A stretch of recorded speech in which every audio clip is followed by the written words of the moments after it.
Allez, on se retrouve ce samedi 3 décembre 2022 pour un autre numéro de votre émission Sport 30 sur First Afrique TV. Le premier d'ailleurs du dernier mois de l'année. Ah oui, ça va très vite. Chers amis sportifs, amis téléspectateurs, bonjour et bienvenue à cette nouvelle aventure partie pour une demi-heure de temps. C'est ce samedi justement que démarrent les affiches des huitièmes de finale de la Coupe du Monde Qatar 2022. Des 32 équipes en compétition, 16 sont encore en lice pour le deuxième tour. Quelle équipe justement pour succéder à la France, championne du monde, qu'elle soit réservée aux sélections africaines au Qatar? Autre sujet à en débattre au cours de cette émission.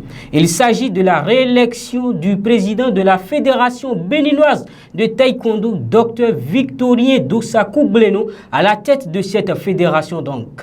Il disait au soir de l'Assemblée générale élective le samedi 19 novembre dernier, nous plaçons notre mandat sous le signe de la rationalisation et surtout de la grâce divine. Mesdames et messieurs, que veut-il nous faire signifier à travers cette phrase? Quel challenge compte-t-il remporter au cours des 4 prochaines années? Il est sur ce plateau avec nous, Dr Victorien Dossakou Bleno. Bonjour.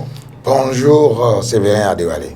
Et félicitations déjà pour cette brillante réélection. Merci. Comme il est de coutume au cours de cette émission, à l'entame d'ailleurs, nous faisons un comeback sur les principales informations sportives ayant marqué la semaine à la rédaction de First Afrique TV ici, et derrière, on revient. Bonjour et bienvenue dans ce récap. Les équipes championnes du Festival national du sport féminin édition 2022 sont connues. En handball, l'équipe du Borgo s'adjuge le titre devant son homologue de l'Atakora. Pendant ce temps, en basketball, les représentantes de l'OME n'ont laissé aucune chance aux joueuses venues du Mono après une large victoire 27-17. Côté football, les filles du département des Collines se sont adjugées le titre de championne grâce à leur victoire en finale, 1-0 face au Koufo. C'est ce samedi 3 décembre que démarre le championnat national de lutte édition 2022. Au total, 75 lutteurs sont attendus à Parakou dans plusieurs catégories, aussi bien chez les hommes que chez les dames. En marge de ce championnat, le comité exécutif de la FEB Lutte va tenir son assemblée générale ordinaire demain dimanche. Occasion pour le président Yves Azifan de faire un bilan des différentes activités menées par son comité au président des clubs. Au chapitre foot de ce récap, le directeur technique national de la Fédération béninoise de football, Adolphe Agouillon, a présenté mercredi dernier le programme de développement des talents. C'était à la faveur d'une réunion entre les membres du comité exécutif de la Fédération béninoise de football. Le programme TDS est subdivisé en 2 volets, à savoir l'identification des talents et la formation des talents.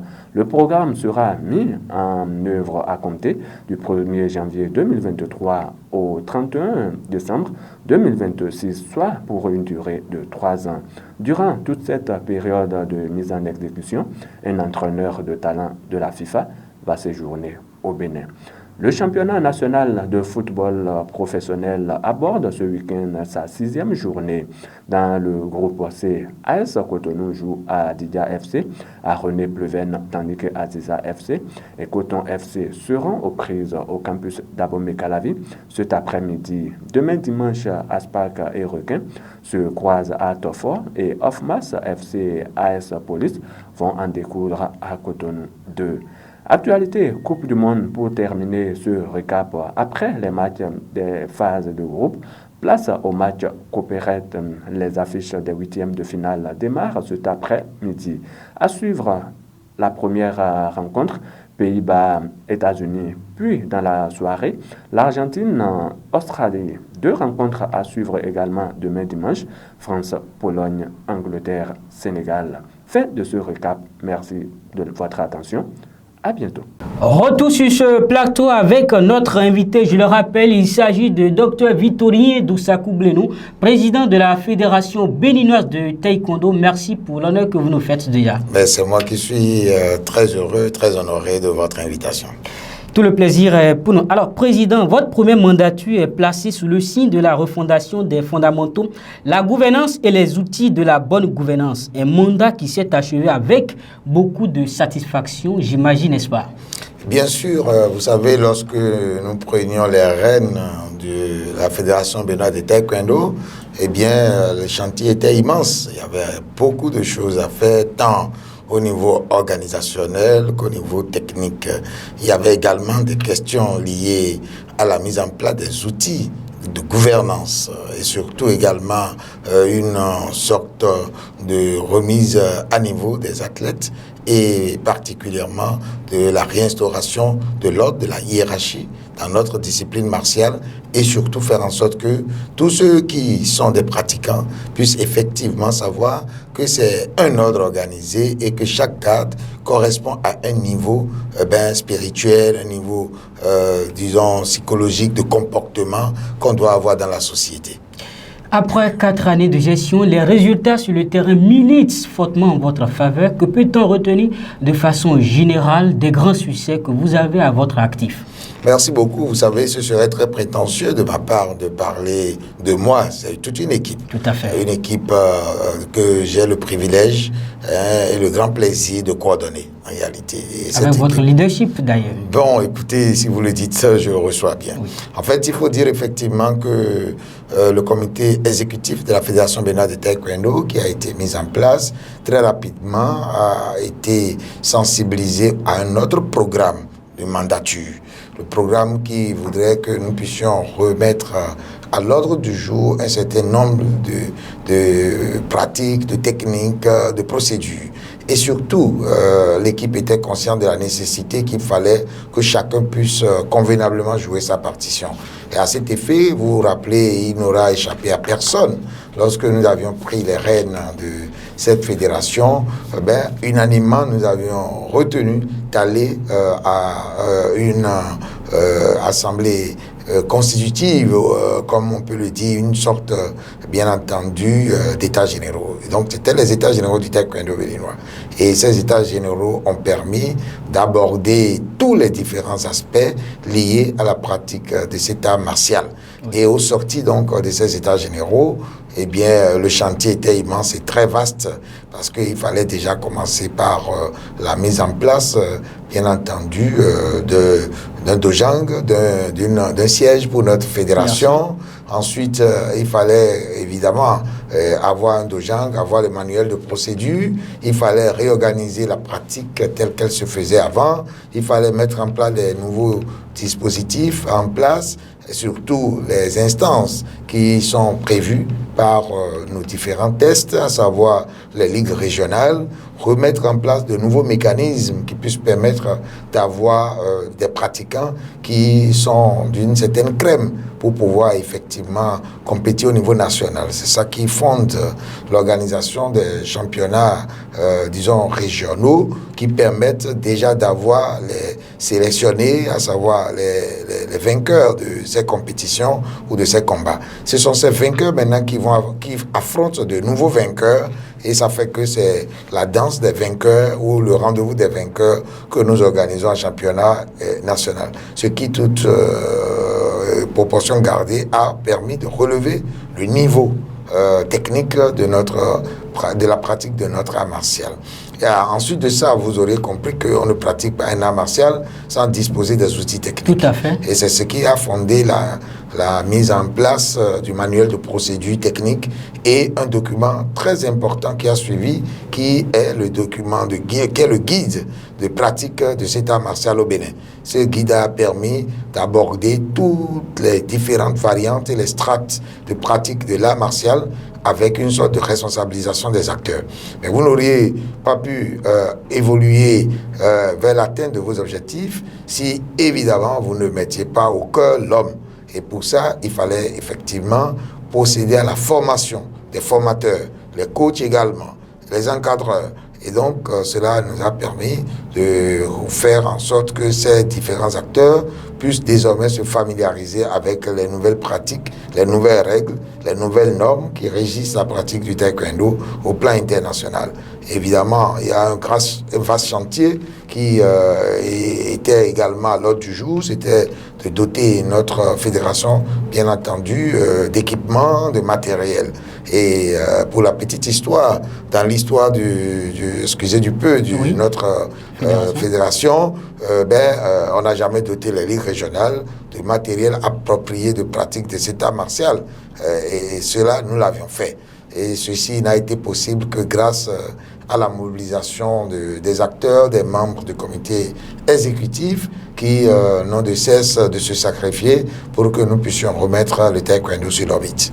Voilà, le taekwondo justement qui fait son petit chemin de bonhomme dans l'arène sportive au Bénin lorsqu'on sait qu'aucune œuvre humaine n'est parfaite. Comme insuffisance, que pouvez-vous nous en dire? Effectivement, écoutez, comme insuffisance, c'est que déjà c'est une sorte un peu de goût amer qui est resté au travers de ma langue, c'est que nous n'avons pas pu doter notre fédération des matériels d'arbitrage modernes. Même si par ailleurs on a des raisons de satisfaction d'avoir pu doter notre fédération d'une surface orthogonale, parce qu'aujourd'hui parce que c'est une c'est quoi déjà la surface orthogonale? Vous savez, avant on utilisait des surfaces rectangulaires. Aujourd'hui il s'agit de l'octogone. Vous connaissez la figure géométrique orthogone, donc les surfaces représentent des octogones aujourd'hui. Et cela permet à nos pratiquants de s'adapter à l'ère de jeu et à l'ère de combat. Parce que ce n'est pas les mêmes techniques qui sont forcément appropriées ou en adéquation avec ce type de surface.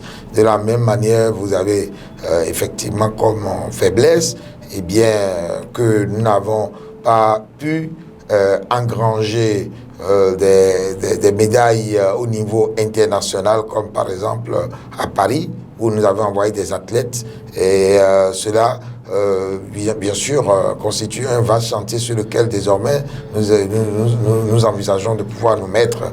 Il y a néanmoins des médailles qui ont été engrangées. Justement, Président, la transition est toute trouvée pour déboucher sur la nouvelle ère qui s'ouvre. Je le disais à l'entame de cette émission, vous avez placé ce nouveau mandat sous le signe de la rationalisation et surtout de la grâce divine pour pouvoir réaliser de grands espoirs, c'est-à-dire... merci beaucoup, M. Adewale. Oui. En fait, il faut dire que, généralement, nous nous plaignons de ne pas disposer des moyens pour atteindre des objectifs. Vous savez, rationalisation voudrait qu'avec peu de moyens, on puisse atteindre des résultats plus retentissants et plus importants. Oui. La raison, elle est toute simple, parce qu'on n'aura jamais les moyens de sa politique. Et donc, comme on le dit, il faut faire la politique de ses moyens. Tout à fait. Et habituellement, on ne sait pas forcément définir les priorités. On a des moyens et malheureusement, on n'arrive pas à atteindre des résultats. On trouve une bonne excuse. Écoutez, c'est parce qu'on n'a pas les moyens. Si on avait les moyens, on allait atteindre tel ou tel niveau. J'estime que, compte tenu de ce que nous évoluons dans un environnement quand même, certes, bien ouvert au financement du sport, mais que nous avons de très grandes ambitions et que cet environnement ne pourra pas forcément nous permettre de mobiliser tellement de ressources, particulièrement de ressources matérielles et financières, que nous devions pouvoir savoir utiliser de manière judicieuse, de manière rationnelle, le peu dont nous disposerons pour effectivement pouvoir atteindre des grands résultats. Et la grâce divine, c'est quoi? La grâce divine, vous l'aurez compris, nous avons d'ailleurs traversé une période qui n'est pas totalement finie. C'est la période d'anxiété marquée par la pandémie de la Covid-19. Et vous avez effectivement à me rapporter, bien entendu, des preuves de justification que le fait que nous nous retrouvons aujourd'hui, c'est pas la grâce divine. Il y a des gens qui n'ont pas pu traverser cette période. Et donc, de ce point de vue, c'est la grâce divine qui permet d'avancer. La santé, c'est la grâce divine. Il faut que nous bénéficions d'une magnanimité divine, d'une bénédiction de Dieu et surtout que nous soyons bénéficiaires de la grâce de Dieu pour pouvoir effectivement aller loin. Et lorsque vous placez votre mandat sous couvert ou l'onction divine, il n'y a pas de raison pour que vous ne puissiez pas atteindre des résultats. j'ai coutume de dire, en prenant exemple sur quelqu'un, que ceux qui mettent généralement Dieu, qui font les efforts, et il n'y a pas de raison pour qu'ils n'atteignent pas les résultats. Et j'ai un ami qui me dit souvent, mais écoute, tu sais, tout le monde dit, j'atteins mes résultats, mes objectifs, je suis prospère, je fais ci, il dit, mais tout simple, moi je travaille pour Dieu et Dieu travaille pour moi. Nous aussi, nous sommes sur ce plateau grâce à Dieu. Sans Dieu, nous ne pouvons pas être ici. Exact. En tout cas, je suis sur la même piste que vous. Président Victorin Kougblenou, au nombre des chantiers qui vous attendent au cours des 4 prochaines années figurent les Jeux Olympiques de 2026. Est-ce que vous êtes prêt pour participer à ces Jeux Olympiques lorsqu'on sait que des Jeux se préparent sur une longue période, parfois même sur 10 ans? Effectivement, vous avez parfaitement raison. Vous savez, ce n'est pas que nous avions baissé la garde pour prendre sur l'exemple d'une expression que nous utilisons au taekwondo durant le premier mandat. Non, nous avons bien formé des athlètes, nous avons mis l'accent sur la jeunesse et vous verrez que le prochain mandat sera davantage centré sur la promotion des Jeux. C'est pour dire que nous avons déjà plus ou moins commencé le travail. Mais, vous savez, lorsque vous aviez des objectifs, vous faites en sorte de mettre en place une organisation appropriée. Je voudrais à cet effet vous rappeler ce que nous apprenait Antoine de Saint-Exupéry, qui disait, il faut faire de ta vie un rêve et du rêve une réalité. Notre rêve, c'est d'aller, bien entendu, aux Jeux Olympiques de 2026 et nous avons les potentialités, les capacités pour pouvoir être présents. Ce que je voudrais vous dire, c'est qu'il nous souviendra à tous que le Bénin a été représenté aux Jeux Olympiques pour la toute première fois par qualification directe par l'art martial que nous appelons le taekwondo. Et ceci, c'était, bien sûr, c'était à l'issue des qualifications qui s'étaient déroulées en Afrique du Sud, à Johannesburg. Et cela a permis, bien entendu, de faire porter le drapeau béninois. C'est qui l'athlète? L'athlète, c'est bien Stanislas Ogunjobi, oui, qui a fait vraiment mouche. Et tenez-vous tranquille. Évidemment, encore, lui, c'était à Sydney. Mais ce que vous ne savez pas, c'est que son petit frère également a tenu la dragée haute, en représentant, bien entendu, le Bénin encore aux Jeux Olympiques. Et il s'agit bien sûr de Moloise Ogunjobi. Alors donc, si nous avions déjà été, et que nous avons baissé la garde entre-temps, et que désormais nous avons décidé de reprendre notre garde et de pouvoir encore être plus dans la dynamique de représentation de notre pays à l'international, particulièrement aux Jeux Olympiques, vous comprenez qu'il s'agit maintenant de travailler. Nous avons des ressources, nous avons des athlètes qui ont le niveau, nous avons d'autres qu'il faudra bien entendu encadrer suffisamment pour qu'ils puissent être représentatifs effectivement pour représenter le Bénin. C'est un objectif. Nous savons que c'est très difficile, mais ce n'est pas impossible. Voilà, l'avenir d'une fédération, ce sont les potentialités dont elle dispose. Au nombre des potentialités, on peut parler des jeunes talents à la base. Aujourd'hui, vous avez dit que vous avez des jeunes talents. Comment faire pour entretenir ces talents? Comment faire pour faire découvrir davantage d'autres talents? Et au nombre des encadreurs qui travaillent avec vous, quels sont les différents matériels que vous disposez? Lorsqu'on sait aujourd'hui qu'un seul matériel en art martial, on sait ce que ça coûte. C'est vrai. Non, du côté matériel, il faut avouer que nous avons quand même fait de gros efforts. Mon équipe et moi, nous avons pu doter la fédération de plastrons, nous avons pu doter la fédération des outils nécessaires pour, disons, un encadrement de qualité. Nous avons également, comme je vous l'ai dit déjà, pu doter la fédération de tapis appropriés. Oui. Seulement, il nous reste à doter la fédération de matériel d'arbitrage électronique. Parce qu'aujourd'hui, il n'est plus possible de pouvoir, disons, être efficace durant une compétition sans être familiarisé avec le matériel électronique, puisque dorénavant, les points sont comptabilisés de façon automatique électronique. Et donc, à cet effet, nous avons déjà fait des expérimentations sur des matériels, mais la fédération se propose et envisage de se doter de ses propres matériels électronique. C'est le premier élément, premier volet de priorité pour notre comité exécutif pour le nouveau mandat qui s'ouvre. Et à ce titre, je pense que nous avons déjà pu prendre des attaches, des contacts préliminaires pour qu'effectivement nous puissions doter la Fédération de matériel électronique.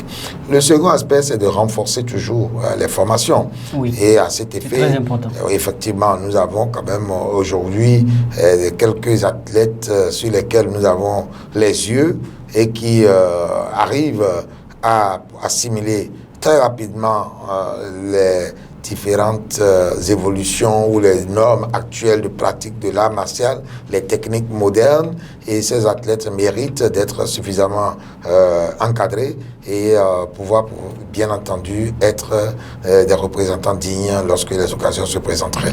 Voilà, on a l'habitude de dire un homme, une mission, les moyens sans pour autant peut-être aller dans l'intimité que vous cachez à beaucoup de personnes. Quelles sont les politiques financières dont dispose la fédération?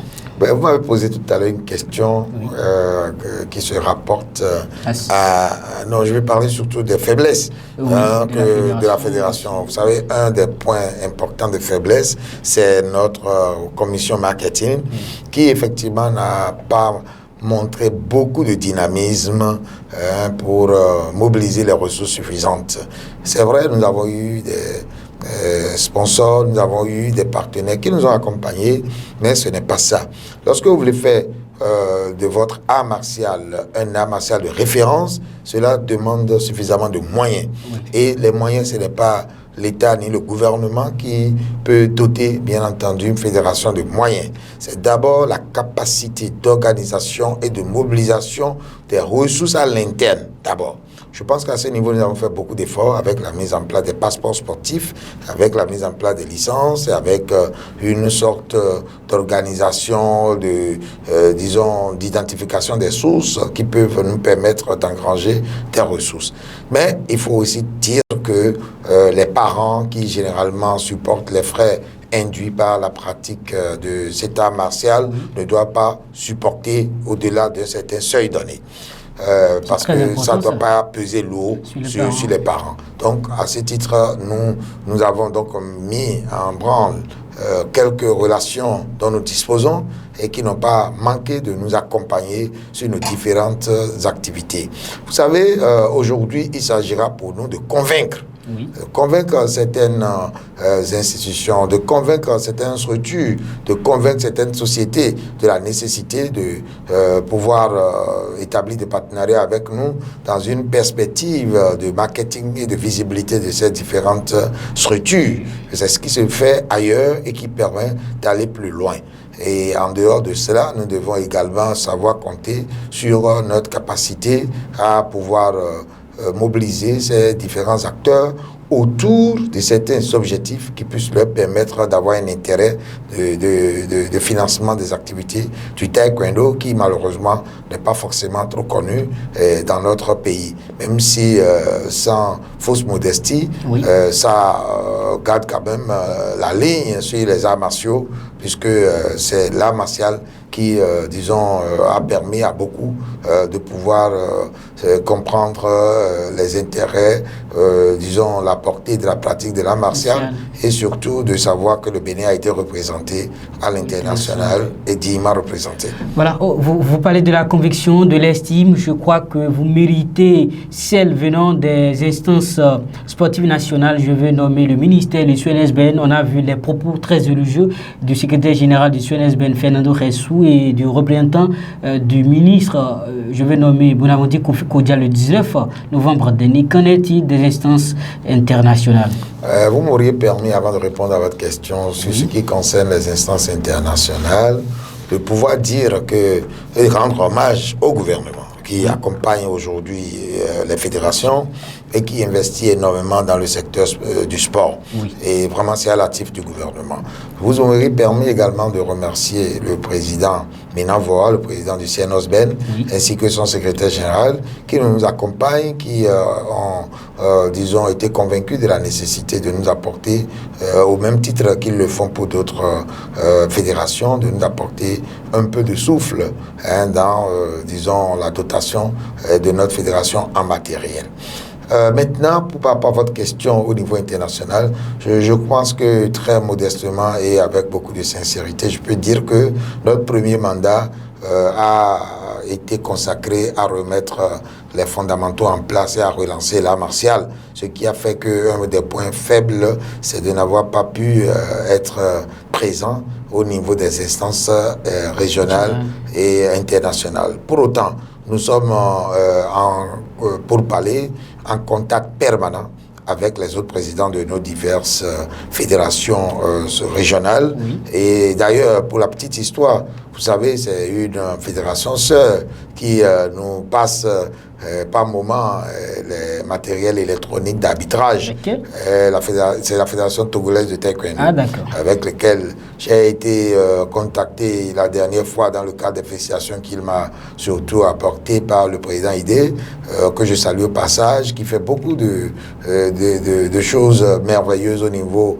des instances régionales du taekwondo et qui n'a pas hésité à dire avec le Bénin, il faut bien entendu que nous puissions conjuguer nos efforts pour que nous puissions aller loin. Je pense que nous devons aujourd'hui œuvrer, travailler à ce que nous soyons plus présents au niveau des instances et au niveau des instances décisionnelles, afin que nous puissions pouvoir faire passer également nos idées et nos mots, et surtout pouvoir bénéficier des opportunités qu'offrent, bien entendu, ces instances internationales. C'est une question qui vous est chère. En tout cas, par ici, nous vous décernons toutes nos félicitations pour les efforts que vous conjuguez au présent, au futur, si on peut le dire, ancienne greffe, pour le rayonnement de cet art martial au Bénin, pourquoi pas à l'international. Président Victorien Koublé, nous allons marquer un arrêt dans cet entretien. Le temps d'aborder la dernière rubrique de cette émission. Chers dames, messieurs, amis téléspectateurs, actualité oblige. On parle Coupe du Monde dans cette émission. Cet après-midi, les matchs des huitièmes de finale de la Coupe du Monde vont démarrer. L'affiche à suivre dès 16h, Pays-Bas, États-Unis. Il faudra attendre demain, dimanche, pour voir la première nation africaine, en tout cas qualifiée, pour ce deuxième tour entrer en compétition. Il s'agit du Sénégal qui va en découdre avec l'Angleterre. La Coupe du Monde, il n'y a pas que des affiches, c'est également le concert des grandes émotions, l'assemblée de fortes sensations. Et si vous voulez, le carrefour des faits qui nous marque à jamais.